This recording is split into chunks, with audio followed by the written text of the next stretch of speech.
The last thing Warren Holloway did before he died was hand his granddaughter a notebook and ask her to turn on the camera. He was 102 years old. He'd spent his whole life as a physicist, one of the men who worked out in the New Mexico desert in the years the country was building the bomb, and in all that time, through 2 marriages and 4 kids and a career full of things he was allowed to talk about and a few things he wasn't, he never once mentioned the notebook. His own family didn't know it existed. And on the afternoon he decided he was done, he reached under the mattress where it had apparently been sitting for the better part of 70 years, and he told his granddaughter Emily that he needed her to read it out loud, on camera, so that somebody, finally, would hear it in his own words before he wasn't around to say them. The video runs about 11 minutes. I've watched it more times than I should admit, and the first thing Emily reads, the very first line he wrote on the very first page back in the summer of 1947, is this: "They told me it was a weather device. It was not a weather device. It was lying on a table in a cold room, and it had hands." I want to walk you through what he wrote, because the notes get stranger the further in you go, and by the end you understand exactly why a man would carry this quietly for 70 years and only let go of it when he had nothing left to lose. Let me tell you who he was first, because it matters. Warren Holloway wasn't a doctor. He wasn't a biologist. That's the detail everyone skips, and it's the whole key. When a body turns up, you send a physician. When something turns up that nobody can identify, and the people in charge want it measured before they'll believe what their own eyes are telling them, you send a man who measures things for a living. Holloway was a spectroscopist. His job, in plain terms, was pointing instruments at things and reading what came back. Light, radiation, the fine signature that tells you what a thing is actually made of. He was good at it. Good enough that in July of 1947 a car came to his housing unit at night, and a man he'd never met told him to bring his field kit and not to tell his wife where he was going, because he didn't know where he was going. And neither at that point did Warren. He wrote that he assumed it was an accident with test equipment. Something had come down in the desert in the southern part of the state, and they needed someone to check it for contamination before anyone handled it. That was the story on the drive. He believed it right up until the plane. Because you don't put a contamination check on a plane. You do that on the ground, where the thing is. The fact that they were flying him somewhere told him before he landed that whatever this was, it wasn't where it fell anymore. Somebody had already decided it was worth moving. He didn't sleep on that flight. He wrote that he spent it doing math in his head about half-lives, trying to guess what could possibly need this much secrecy, and every answer he came up with was a weapon. He was wrong. But you can feel him on the page, still living in a world where the worst thing in the universe was something people made. They brought him into a room he described as colder than it needed to be, with a single work lamp and a table, and on the table was a shape under a canvas sheet. There were 3 other men in the room, and none of them would look at it. He noticed that first. Grown men, military men, standing as far from the table as the walls allowed. One of them told him he had until morning and that he was to write down measurements only. No conclusions, no opinions, measurements. Then they pulled back the sheet. Here's where his handwriting changes, according to Emily. She says it gets smaller and more careful, the way yours does when you're concentrating so hard you forget to breathe. And what he does, and this is the part that tells you he really was a scientist, and not a man having a nightmare, is he starts at the feet and works up. He doesn't gasp on the page. He counts. It was small. A little over 4 feet, he wrote, which put it at the size of a child of maybe 8 or 9. But nothing else about it read as a child, or as anything he had a word for. The proportions were wrong in a way that bothered him more the longer he looked. The head was too large and the neck too thin to have held it up, and yet, he noted, the muscle attachments at the base of the skull were worn smooth in a way that only happens when something has been holding a heavy head upright its whole life. So the thin neck worked. It had just never made sense that it should. He measured the skin first because that was the safe thing, the thing an instrument could tell him about. And the skin was the first thing that broke his composure, though you have to read between the lines to catch it. It wasn't skin. He kept the word in quotation marks the whole way through, skin, like he refused to fully grant it. It was a smooth grey membrane, cool to the touch, with no pores that he could find under magnification, and not a single hair anywhere on the body. When he brought the work lamp close, the membrane went faintly translucent, and under it he could see structure, organised structure, a pattern that repeated. He wrote one line about it that Emily reads slowly on the tape, because even she can tell it's a hinge. It is patterned the way manufactured things are patterned, not the way skin is patterned. He didn't know what to do with that yet, so he kept counting. The hands were next, and the hands are where a lot of people watching that video have to pause it. He'd expected, I think, the thing everyone's expected since long fingers, the alien hand you've seen 1,000 times in 1,000 movies. That's not what unsettled him. What unsettled him was that he couldn't find the joints. A human finger has knuckles, hard stops where the bones meet. He ran his own fingers down each of its fingers looking for the knuckles, and there weren't any. The finger bent in one smooth, continuous curve like a length of cable. And when he lifted the hand to test it, it moved through a range no jointed hand could move through, and then held its position when he let go. Not slack, the way a dead hand goes slack. It held. He wrote that he set the hand down and had to stop for a minute, and he doesn't say why, but I think anyone would. Then he got to the head and the mouth, and this is where his whole framework starts to come apart, because he was a man who thought in terms of how things work. There was barely a mouth, a short horizontal opening, no lips to speak of, and inside, no teeth, no tongue he could identify, and a throat that went back a short distance and simply stopped. It was a dead end. There was no passage to a stomach, because as far as he could tell, there was no stomach. He probed the abdomen and found it firm and undifferentiated, none of the give you'd feel over organs. He wrote the sentence flat, no drama, and it's one of the most quietly frightening things in the whole notebook. There is no apparatus here for taking anything in. Whatever this ran on, it did not run on food. Sit with that for a second, because he did.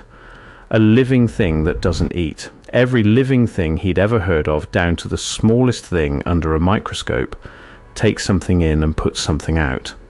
This didn't, which meant it was either not alive by any definition he had, or it was alive in a way that got its energy from somewhere he couldn't see. And he was, remember, the one man in that room whose entire profession was finding energy you can't see. So he did the thing he was actually there to do. He got out his instruments. If you're the kind of person who finds a story like this and then can't stop thinking about it for the rest of the week, that's the whole reason this channel exists. There's a new one every week. Cases that got buried, people who saw something and then spent their lives not talking about it. And I would genuinely hate for you to miss the next one. Take 1 second, subscribe, and then let me tell you what happened when Warren Holloway pointed his equipment at the thing on the table.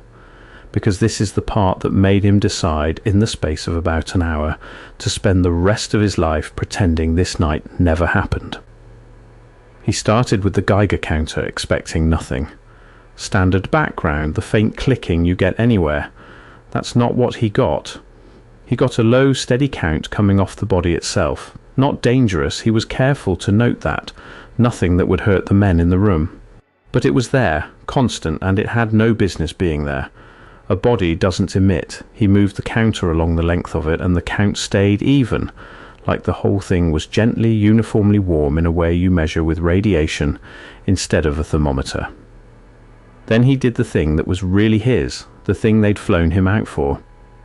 He took a small sample and put it under his spectroscope, and he read the light that came off it, because that light tells you what a thing is made of atom by atom, and it does not lie, and it does not care what you were hoping for. Every element on Earth has a signature there, a fixed set of lines in a fixed place, like a barcode. He knew those barcodes the way you know your own family's faces. The lines he got didn't sit where any of them sit. He ran it again. Same result. Some of it he recognized, ordinary carbon, ordinary oxygen, the stuff of anything organic. But threaded all the way through it was a signature with lines in positions that matched nothing. Nothing on the chart, nothing that had a name yet in 1947. And the last thing he did, the thing that closed the door on his old understanding of the world, was put a shaving of that skin under his field microscope to see the cells. There were no cells, or rather, there was structure where cells should be, but it wasn't cellular. It was a lattice, identical geometric units repeating one after another, perfectly regular, the way a crystal repeats or the way something coming off a machine repeats. Living tissue is never that neat. Living tissue is messy and varied and improvised because it grew. This didn't look like it grew. It looked like it was assembled. And that's the word he finally wrote down, the one he'd been circling all night. Assembled. He wrote, "This was not born. This was built, and I do not know by whom, but I know it was not by us, because we cannot do this. And I would know." That last part is the piece people miss. I would know. He wasn't guessing that humans couldn't build this. He was one of the handful of people on the planet in a position to say so with authority. He'd stood inside the most advanced technical effort his country had ever mounted. He knew exactly where the edge of human capability was in 1947, because he'd helped push it there. And this thing on the table was so far past that edge that he couldn't see the edge from where it stood. Now, everybody assumes the reason he buried the notes was fear, that the men in the room threatened him, made him sign something, told him he'd never work again if he talked. And there is a version of that in the notebook, near the end, almost as an afterthought. A colonel, he doesn't name him, told him the following morning that his measurements were now government property, that he had never been on a plane, and that the healthiest thing he could do for his family was to develop a very poor memory. Warren wrote it down almost dismissively, because by then he'd already made his own decision, for his own reasons, and it had nothing to do with the colonel. Here's what he actually wrote, and it's the reason this notebook is more than a ghost story. He wrote that he'd realised, standing over that table, what it meant if the thing was built. It meant somebody, somewhere, builds these, deliberately, solves the problem of a body that runs without eating, a hand without joints, a material that doesn't sit anywhere on the periodic table, and then sends the result across whatever distance it crossed to end up on a table in New Mexico. And a man who could do all of that could do anything. And then he wrote the line that I think is the real centre of the whole thing, the one I keep coming back to. He wrote, 2 years ago I watched us learn how to end a city, and I watched how fast we reached for it once we knew we could. I will not be the man who hands us the next thing we are not ready to hold. That's why he buried it, not because he was scared of the colonel, because he'd already seen up close exactly what people do the moment they get their hands on a power they don't understand yet. He'd been in the room for that too, and he decided that a world which had just proven it would use the worst thing it could build was not a world he was going to hand a blueprint to, even a blueprint he didn't fully understand. So he took the one thing he was sure was real, a strip of paper from his spectroscope with those impossible lines printed on it, and he taped it into the notebook, and he put the notebook away, and he went back to his life, and he built optical instruments and coached his kids' teams and grew old and said nothing. For 70 years. Which brings us back to the room in 2017, and Emily and the camera. Because here's the thing about the tape that I haven't told you yet, and it's the reason I can't quite let this one go. Everything I just described, the membrane, the hands, the mouth, the readings, all of it is measurement. It's a scientist doing his job. It's cold and it's careful, and you can almost hold it at arm's length. But the last page of the notebook isn't measurement. The last page was written in different ink, and Emily says the handwriting is old, shaky, 100-year-old hand, not a 32-year-old one. He added it much later, maybe the day he died. And on the tape, when she turns to it, she stops for a second because she wasn't expecting there to be more. The last page says that there was one thing he never wrote in the official measurements because he couldn't measure it, and a man doesn't put a thing he can't measure into a scientific record. But he wanted it written down somewhere before he was gone. He wrote that while he was working, the Geiger count didn't actually stay perfectly, even the whole time. He'd smoothed that over in his notes. The truth was that the count changed. It went up slightly, steadily, whenever he leaned in close to the head, and it settled back down when he stepped away. He tested it 4 or 5 times, leaning in, stepping back, and it happened every time. He told himself it was his own equipment, interference from his own body, heat, static, something. He wrote the even number in the official record because the even number was the defensible one.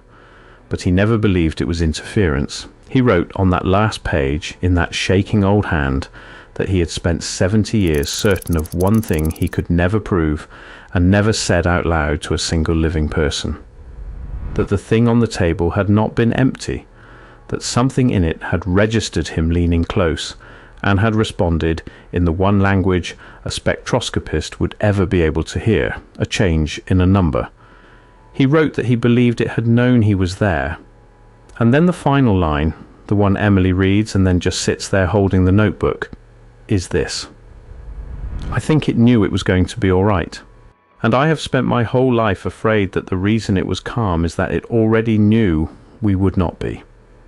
Then the tape ends. He died 8 days later. I've gone looking for the pieces of this that could be checked. Warren Holloway was real. He was a physicist. The dates line up with where he was stationed. The notebook is real. It exists. Emily has it. The one thing I would give almost anything to see is that strip of spectroscope paper taped inside it, the one with the lines that sit nowhere on the chart, because that's the only part of this entire story that isn't a man's word. That's physical. That could be tested with equipment that didn't exist in 1947. Equipment we have now. And the family won't release it. They've been asked, they've said no, and I understand why, and I'm not going to be the person who pressures a grieving family over a piece of paper. But it's out there, taped inside a notebook, in a drawer, in a house, waiting for somebody the family finally trusts. So Warren got what he wanted. Somebody heard it in his own words. The question he left behind, the one he was too honest to answer even for himself, is whether he was right to bury it. Whether a man measuring the impossible has a duty to tell the world or a duty to protect it from itself. He picked the second one. He was in a rare position to know the cost of picking wrong. And if that question is sitting heavy on you right now, good, because there's another man who was handed almost